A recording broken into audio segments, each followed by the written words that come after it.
In a world of business complexity, execution is everything. This is JD and the Brain, where failure was not an option and performance isn't accidental. Let's get to work. Welcome to JD and the Brain podcast, the praxis of business where leadership theory meets operational reality.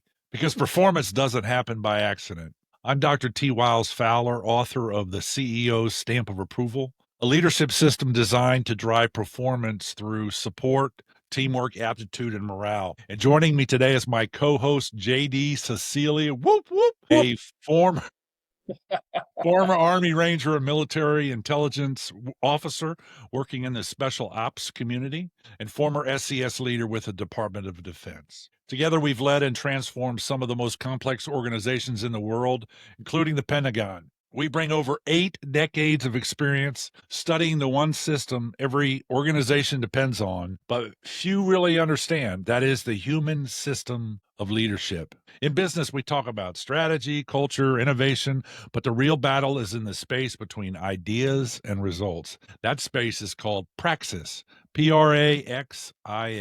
Yep, it's a real word. One of us builds the frameworks that create momentum. The other brings operational design where results were never optional. And together we break down why organizations stall, where leaders lose momentum, and how to build systems that actually perform. If you're serious about moving from intention to execution, then this isn't just a broadcast, it's a system. Welcome to the conversation. This is the kickoff podcast, so we're going to kind of just do some logistical housekeeping here before we get into the conversation with JD. So this is JD and the Brain podcast. Basically, the podcast will have 5 things. We're going to keep them short. So we're going to have a welcome. We're going to talk about the theme for the day. We're going to have what's called a leader shout out feature. And that's where we pick a leadership guru that has a quote that relates to kind of the theme for the podcast. Then we're going to have discussions and interviews. And then we're gonna do an outro called the 4, just like in golf when a ball's about to impact somebody, the golfer says 4. So we've got 4 engagements we would like to talk about. So how does that sound, JD? Make sense? Hey, it sounds great. Let's get started. All right, excellent. So they tell me that you were with the Pentagon for a little while. Tell us a little bit about yourself, what's important to you, and then give us a rundown of your time at the Pentagon, and we'll just kick it off. Welcome. Well, thanks, Tim. Thanks for having me. First of all, I really look forward to this because over the last 40 years, one of the things I've really enjoyed is helping organizations go from their baseline, which may not have been satisfactory performance, to really achieving all of their objectives. It's very gratifying to me to help people to do that, to help organizations to do it. But since you asked about the Pentagon, I will tell you that in most military careers, that is the last place you want to go until you're a general officer. So they have scratch marks leading across the United States, dragging me into the Pentagon. But I will tell you that, you kind of make your own weather. So I was there, and in the 21 years that I served on active duty, the first 2 years of the Pentagon were the absolute worst of my career. It was such a culture shock to me to work in this building where it just seemed like nothing made sense. It was like walking into a bizarro land every morning. So you adjust, though. Obviously, you have to change to survive. And so I made it. And so I spent about 8 years there, actually, off and on. I had 4 different assignments in Alexandria, Virginia. So got to know the machine. And a lot of people refer to it as, the machine. I got to know the machine pretty well and learned to succeed within the parameters of the machine, because I knew I couldn't change the machine. So I had to make adjustments so that I could find success with the constraints that I would have working in that bureaucracy. So that's really where I started to see the difference that leaders make. When you're faced with 65 degrees and sunny outside, in a light ruck, it's pretty easy to be a good leader. But when you're faced with those kind of challenges, it really brings out the people who have really good leadership skills, regardless of the conditions they're in, and others that just flounder. And so that's kind of been my background as far as leadership. I've been in leadership positions for most of my adult life. And so I've learned a lot, made lots of mistakes, obviously, but learned from them. And so I'm excited about this, Tim, because I think this is going to really help people make that change, from this is what we said on a piece of paper, this is what we're going to do for real and show tangible results. So I'm excited about it. Yeah. Oh, that's awesome. That's good to learn that background. So you were my boss there for a while when I was over in Kandahar. So you were very supportive of me, and then when I came back and we did some FAA work, which was fun. Yeah. So can you give me 3 qualities of leaders that you have learned some things from, and then, how did you apply those 3 traits? Yeah. So the first trait of all of my best leaders, you could sum up with is they were technically and tactically competent. And I don't mean this just in the military, because then I was in the civilian workforce as well. Is they really knew the job. They knew the job that they were supposed to do. They knew what the organization was supposed to produce. They were technically and competent in what the organization was producing. That was the very first characteristic that transcended all of the different great leaders that I've had a chance to learn from, is they really knew their craft. They were experts in their craft. So that was the first thing that I would say is a common denominator. The second one I would say is that they were continuous learners. Like, they didn't get certified in something 15 years ago and then just say, well, that's it for me. I got my badge or I got my tabs or whatever. It's like, I continue to learn and get better. It's kind of funny too, because a lot of people have such a mistaken view of the military. They think that it's big and slow and changes really slowly and it's hard to get anything done, when actually it's quite the opposite. And the reason it's the opposite of that perspective is that you don't have the luxury of falling behind in your particular business. In the military, you can't just say, you know what, we're going to let Russia and China and these other countries, you guys go ahead and go on with that development. Go for it. We'll catch up later. Now, you have to be on the leading edge. So just in my short time in the military, I think I went through 4 uniform changes. I mean, when I first came in, just as an aside, when I first came in, I was using a magnetic compass as I was maneuvering through the tactical grounds. A magnetic compass, like the kind the Boy Scouts use, right?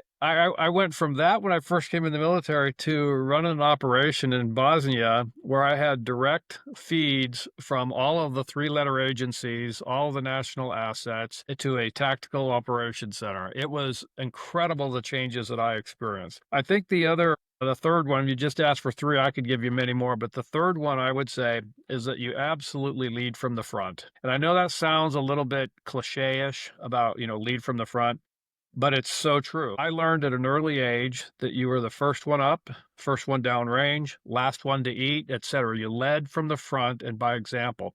And when someone had at least those 3 characteristics, they were destined for success. Tactically and technically competent, a learner who sought knowledge, and then they led from the front. Yep. Fantastic. Wow, that's great. That's great. I had quite a few leaders that showed those traits when I was in Kandahar. So I spent 3 years in Kandahar and a little time in Bagram, and I always appreciated the respect. Everybody was sir, everybody was ma'am. We were in this together, and I really appreciated the military culture. So we actually led officers to become Lean Six Sigma green belts. Yep. During Yep. those 3 years that I was there. And we had this, I got a plaque out front. It's a little too big to bring in here, but we had a concept called Leave No Soldier Behind. So we were training, them to be green belts, and I likened the story to, you remember the old carnival where you had the squirt gun and you had to hit the circle to Yep. keep the horse moving? Yep. And I said, well, there's 20 of us in this class, and so you all are the horse, and there's 20 little dots, and all 20 of you got to make sure that you hit the one that's the slowest to pull them up so that we're all consistent and we all finish together. And that was the mantra that we had in the class, that we're all in it, kind of a thing. And we had about a 90% success rate for lean certification in the Army. And I think in other areas in the Army, they were like 20%. So we definitely caught on to something that was pretty neat. So Well, let me interject one point Yep. on what you just made. And I don't know if they went to this training after duty hours, right?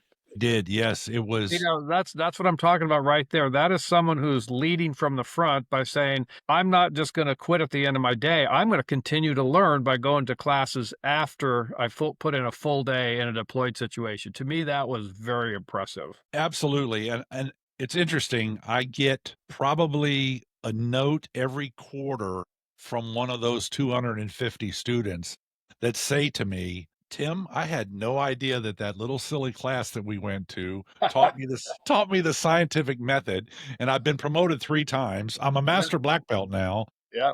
It's incredible. So, well, that's fantastic. So, I wrote the book, the let's see here. There it is. The CEO's stamp of approval. So I wrote that book, and you were one of the first to grab a copy, and you were one of the first to do a review on Amazon. What led you to grab the book, and then what were a couple things that jumped out at you in the book? You know, it's kind of schizophrenic. There's a story, it's a business fable on one end, and then it's an academic, justification and rigor to support the concept. So just to take it anywhere you want it, sir. Yeah, well, Jim, when I read that book, and maybe it's just my background, but I'm always looking for putting something into operation. So I knew it was an academic endeavor on your part of trying to outline, all the different principles and the steps and the stages, et cetera.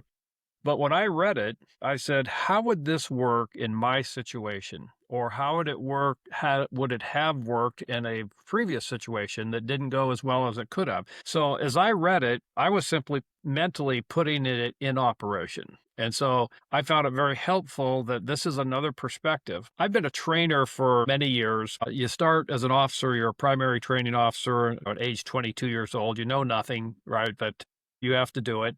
So you learn as you go. And now I as a master black belt trainer for Lean Six Sigma, now I'm training change management. So I've been in the training capacity off and on throughout the last several years. And so what I'm always looking for when anybody comes up with some sort of book or instruction is, how would this work in the real world? Because it's fairly easy from an academic perspective to research a topic and put a plausible scenario together and a plausible solution.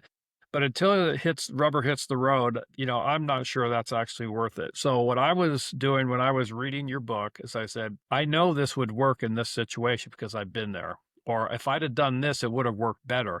And the next time I do it, I'm going to use these little checklists to see how I'm performing as a leader and how my subordinates are performing and how the people who are being impacted are performing. So to me, it was more of a how-to book than it was an academic read. So I got the endorsement from Dr. Dieter Veldsman, who is the chief scientist of HR and OD, so human resources and organizational development for the Academy to Innovate Human Resources.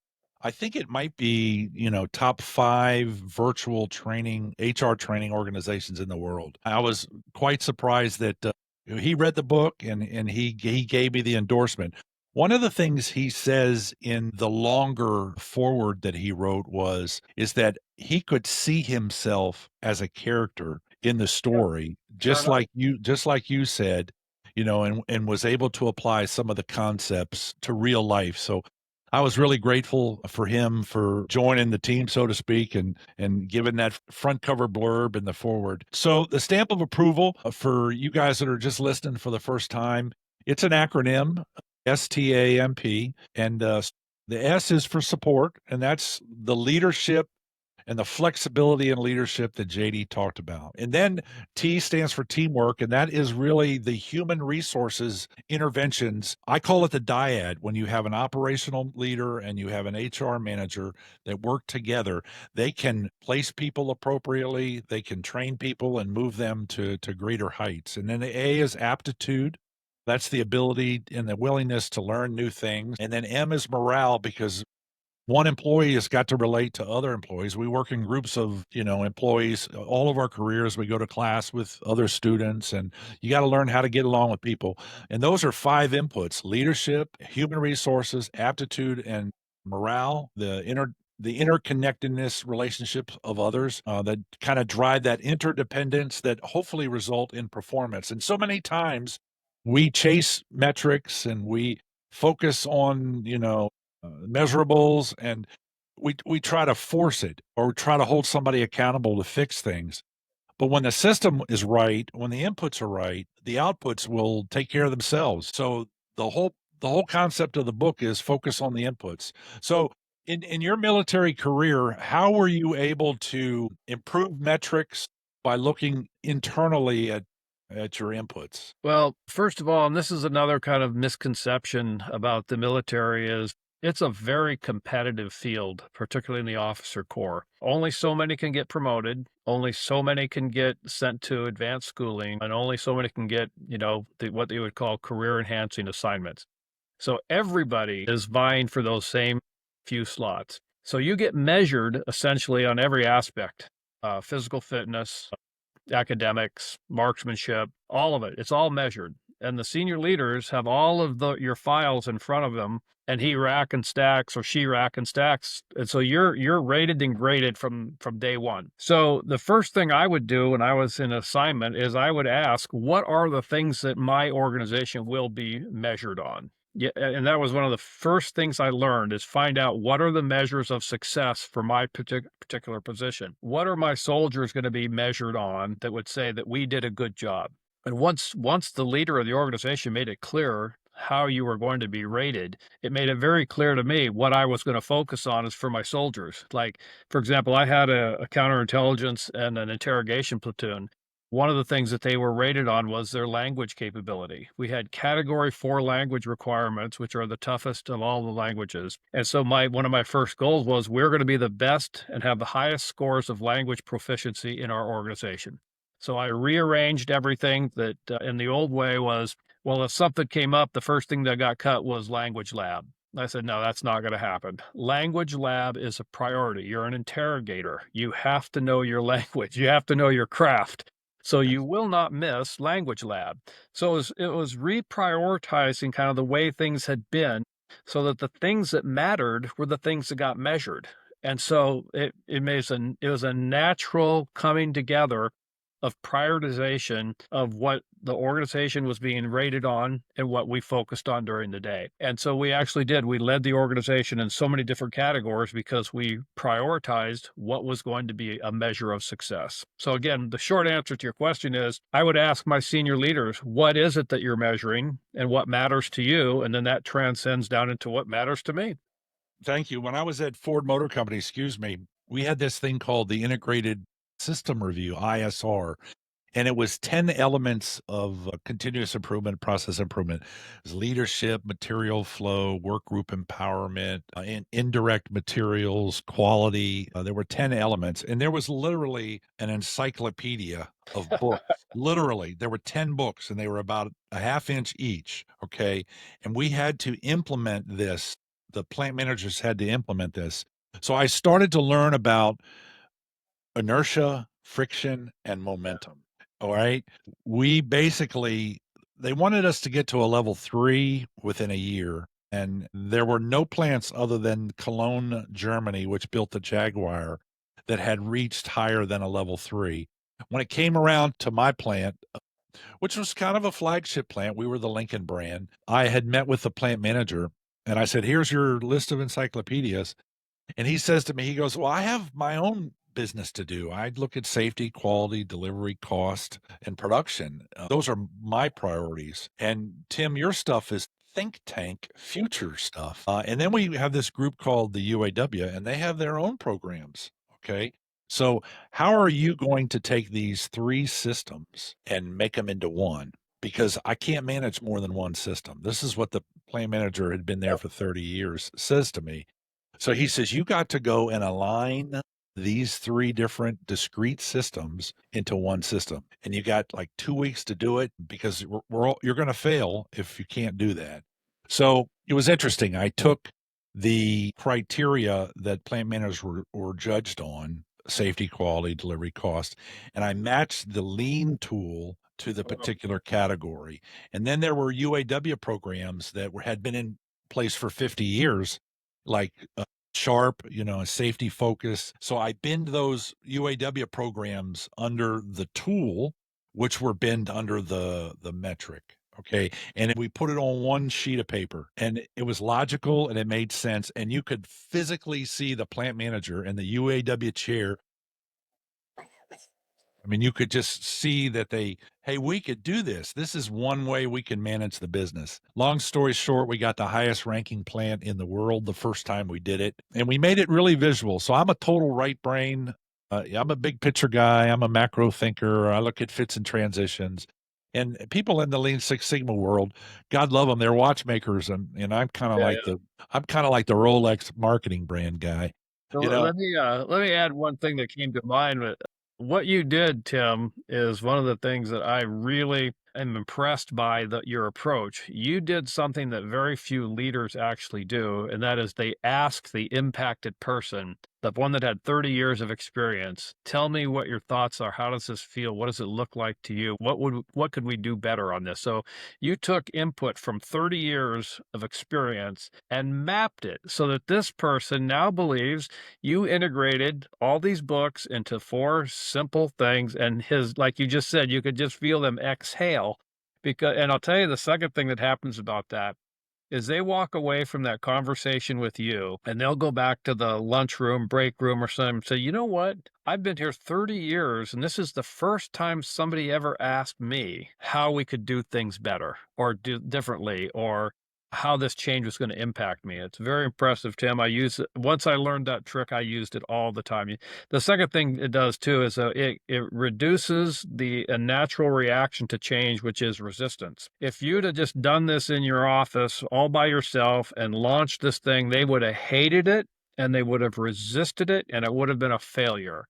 But since they had input into what you're doing, it was now their solution as opposed to you forcing something on them. so performance takes a change in thinking at the leadership level.